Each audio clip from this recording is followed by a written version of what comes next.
August 1, 2026, araw ng Sabado, muli po nagbabalik ang Pinoy Karera Sports at iba pa para sa pakarera ng Philippine Jockey Club. 7 karera para sa araw na to at alas 3 punto ng hapon. Ang post time para sa race number 1, panimula rito na winner take all na isang PJC Invitational Race Division 2 at meron tayong head-to-head one-on-one win event para sa numero 1 Barako Eagles at numero 7 Potential. Tatakbuhin nila sa 1,300 meters na distansya. Dalawang kalahok dito, medyo mababa na sa grupong lalabanan nila ngayon. Depende na lang kung magpapakita ang gilas. Itong numero 5 Jewel of the Nile at numero 6 na Fly with the Wind.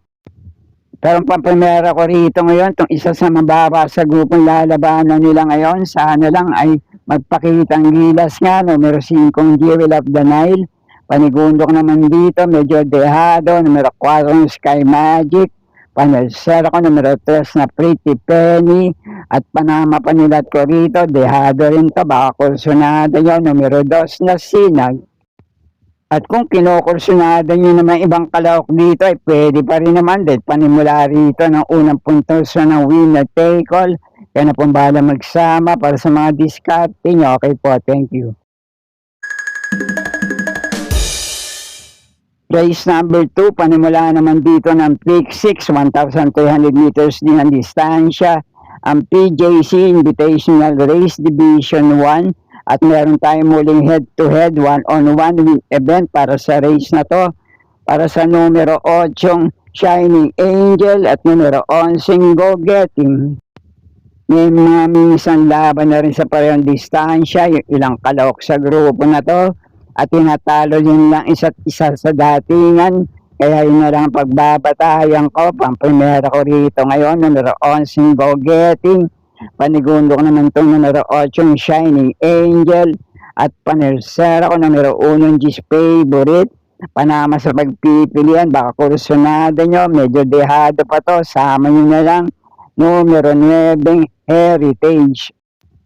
Kaya muli para sa race number 2, pamprimera ko rito, Jackie PM Caballero muli ang re-renda, numero 11 Go Getting. Panigundok naman dito, numero 8 Shining Angel. Panelsera ko, numero 1 G's Favorite. Panama sa pagpipilian, numero 9 Heritage. Kaya na pong bahala kung may iba pa naman kayong kinukursunadang kalahok sa grupo na to. Okay po, thank you. 1,400 meters naman ang distansya rito. Race number 3, panimula na unang puntusan ng Pick 5.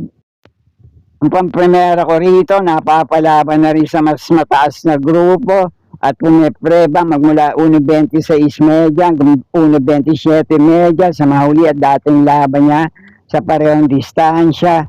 Numero 5 Bantay Sarado. Panigundok naman dito, isa pa rin mababa na rin sa grupong lalabanan niya ngayon. Ibinalik ang rendahan kay Jackie J.B. Hernandez. Gamay niya yan. Sana lang mailaban din sa grupo na to. Numero 6 na Saratoga Chrome. At pwede pa rin naman kayong kumursunada na ibang kalahok sa grupo na to. Depende na lang sa ipapakitang gilas itong pamprimera at panigundo ko. Numero 5 Bantay Sarado at numero 6 na Saratoga Chrome. Kaya na pong bahala kung may iba pa rin naman kayong kinukursunada ng kalahok sa race na to. Okay po, thank you. Race number 4, panimula naman dito ng Pick 4, 1,400 meters muli ang distansya rito. Isang magandang laban to para sa isang mataas sa grupo na magtutunggali sa ganitong distansya. Ang pamprimera ko rito, wag lang sana magbabago kondisyon ngayon at muling mailaban sa grupo na to dahil napakainam na itinakbo nito sa parehong distansya. 1.21.8 ang Prineba, Jim El Shegory naman ang Romenda, numero 5 Daily Burn. Ang mga tinalo nito ay sila Counter Attack, Pirate, pati nga rin itong numero 4 Andiamo Aprensei at numero 1 Manila Debate. Pero may ibang kasaling kalahok ngayon dito, baka lang mag-iba ng kwento. Kaya ang panigundo ko rito, minsan na niya rin tinalo sa parehong distansya, itong numero 5 Daily Burn. numero 7 Yusil na misang na tersero sa ganito rin naman distansya, kilala GT5 at Frugality. At baka naman kinukursunada nyo ibang kalok sa grupo na to, pwede pa rin naman. Baka nga mag-iba lang ng kwento, sa amin lang din para sa mga diskarte nyo. Muli, pamprimera ko rito, numero 5 Daily Burn. Panigundo ko naman to, numero 7 Yusir. Kaya na po ang bahala, kami ba pa naman kinukursunadang kalahok dito. Okay po, thank you.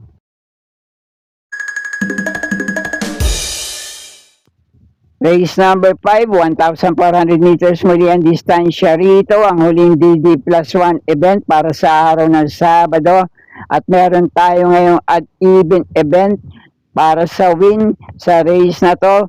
13579 para sa odd at 2468 naman para sa even numbers. At ang minimum bet po rito ay 50 pesos din. Ang pamprimera ko rito, odd number na numero 1, Rayhack. Panigundo ko naman dito, even number na numero 2 na Waray na may dapa. At panelsera ko rito, odd number din na numero 3 na Anyo 96. At panama naman sa pagpipilian dito, odd number din na numero 7 Space Jam. Kaya muli, paprimera ko rito, odd number 1 na Rayhack. Panigundo ko naman dito, even number 2 na Waray na may dapa.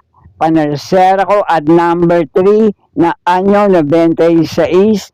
At panama sa pagpipilian, odd number 7 na Space Jam. Kaya napumbala pa sa mga diskarte nyo sa race na to. Okay po, thank you. At narito na tayo sa penultimate race, race number 6, 1,400 meters muli ang distansya rito na may 7 numero, 7 rin na makalahok sa race na to. 4 na kalahok dito, unang takbo ngayon sa 1,400 meters sa distansya, dito rin naman sa Philippine Jockey Club, numero 1 Mangnano, numero 3 na Picnic Blanket, numero 4 Big Dip, at itong numero 7, Mishani Treasure. Pero ang pamprimera at panigundo ko rito, maiinam yung mga itinakbo nito sa 1,200 meters sa distansya. Pwede nila magawa ngayon ng mas mainam na preba para sa 1,400 meters. Numero 7, Mishani Treasure, ang pamprimera ko. Panigundo ko naman itong numero 3 na Picnic Blanket.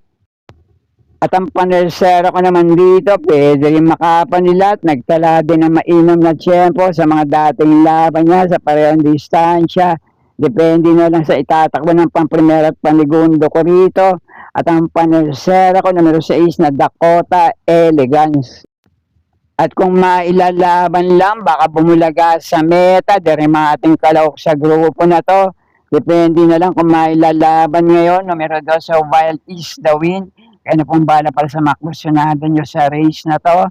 Muli, pamprimera ko rito, numero 7, Mishani Treasure.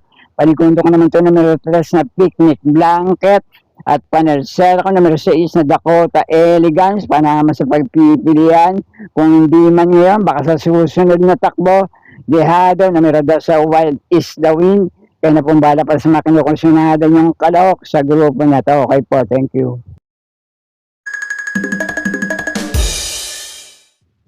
At narito na tayo sa uling karera para sa araw ng Sabado, race number 7, last race para tingan, 1,400 meters muli ang distansya rito. At meron tayo uling at-even event para sa win sa race na to. So magandang laban din to para sa lahat ng kalahok sa grupo na to, para sa paratingan. Kaya kung kursunado nyo, dehado man o llamado, ay pwede pa rin naman. Kaya nang bahala magsama para sa mga diskarte nyo. Pamprimera ko rito ngayon, baka itong malamado sa grupo na to, even number 6 na Ladybug Red. Panigundo ko naman dito, odd number 1 na Malibu Bell. Panersero ko naman dito, even number 4 na Die Will Be Done. At ang panama ko naman sa pagpipilian dito sa paratingan, medyo dehado to, baka kursunada nyo. Even number 8 na Miss Pinkerton. At tulad ng sabi ko, pwede pa rin naman yung ibang kalok dito. Kaya kung kursunado nyo, sama nyo lang din para sa mga diskarte nyo. Muli, primera ko rito, numero 6 na Ladybug Red. Panigundo ko naman to, numero 1 Malibu Bell. Panursero ko, numero 4 They Will Be Done. At panama sa pagpipilian, numero 8 Miss Pinkerton. Kaya na pong bahala kung may iba pa rin ng kayong kinukursunadang kalok sa race na to. At sana muli matapat sa tama yung mga pili at kursunada para sa araw ng Sabado dito sa PJC. Good luck po sa inyo lahat. Happy racing at maraming salamat po. Subscribe, like, share, and comment. Pinoy Carrera Sports at iba pa. And please don't forget to click or tap the notifications bell icon for new video updates on this channel. Thank you.